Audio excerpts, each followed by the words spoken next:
Hello everyone, welcome to my channel হাংরিবাজ। আজ তোমাদের সাথে শেয়ার করব আমুদি মাছের ঝালের রেসিপি।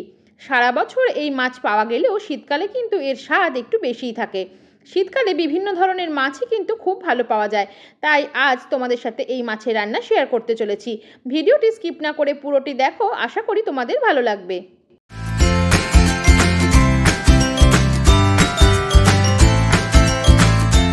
এর জন্য নিয়ে নিয়েছি আমুদি মাছ। এখানে আমি একটু বড় সাইজের মাছ নিয়ে নিয়েছি। প্রথমে মাছ ধুয়ে ভালো করে পরিষ্কার করে নিতে হবে। এরপর ধুয়ে পরিষ্কার করে নেওয়া মাছের মধ্যে দিয়ে দিচ্ছি হলুদ গুঁড়ো ও লবণ। হলুদ ও লবণ মাখিয়ে কিছুক্ষণের জন্য রেখে দেবো, যাতে হলুদ আর লবণ মাছের মধ্যে ভালো মতো ঢুকে যেতে পারে।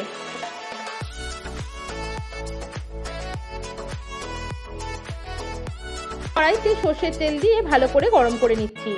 তেল পুরোপুরি গরম হয়ে গেলে লবণ হলুদ মাখানো মাছগুলো কড়াইতে দিয়ে একে একে ভালো করে ভেজে নিতে হবে। গ্যাসের ফ্লেম মিডিয়ামে রেখে বেশ কিছুক্ষণ সময় ধরে মাছগুলোকে ভালো করে ভেজে নিয়ে তুলে নিচ্ছি।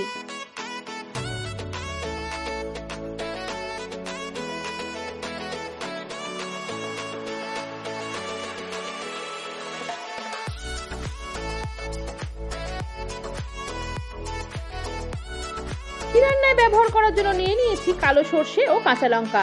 শিলে বেটে মিহি পেস্ট তৈরি করে নিচ্ছি। অন্যদিকে ওই ভেজে নেওয়া মাছের তেলের মধ্যে দিয়ে দিলাম বেটে নেওয়া সর্ষে ও কাঁচা লঙ্কা। গ্যাসের ফ্লেম মিডিয়ামে রেখে মশলা ভালো করে কষিয়ে নিতে হবে।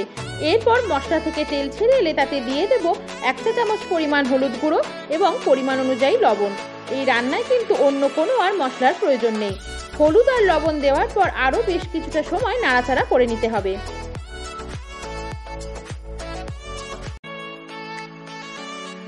দিয়ে দিলাম খুব কম পরিমাণে জল। যেহেতু এই মাছের ঝাল রান্নাটা একেবারে শুকনো শুকনো করবো, সেই জন্য খুব বেশি জলের ব্যবহার কিন্তু করছি না। এরপর ভালো করে মশলা কষানো হয়ে গেলে, ঝোল ফুটে গেলে দিয়ে দেবো ভেজে রাখা আমুদি মাছ। এরপর আরও 3 থেকে 4 মিনিট সময় ধরে ভালো করে নাড়াচাড়া করে নিয়ে লো ফ্লেমে কিছুক্ষণ রান্না হতে দেবো, যাতে মাছের মধ্যে ভালো করে গ্রেভির স্বাদ ঢুকে যেতে পারে।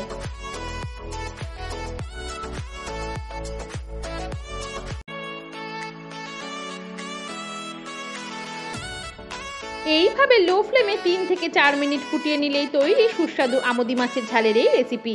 অবশ্যই একবার ট্রাই করে দেখো, আশা করছি তোমাদেরও খুব ভালো লাগবে। গরম ভাতের সাথে এই মাছ দিয়ে কিন্তু অনায়াসে 1 থালা ভাত খাওয়া হয়ে যাবে। ভিডিওটি তোমাদের যদি ভালো লাগে অবশ্যই একটি লাইক করো এবং কমেন্ট করে জানিও কেমন লাগলো।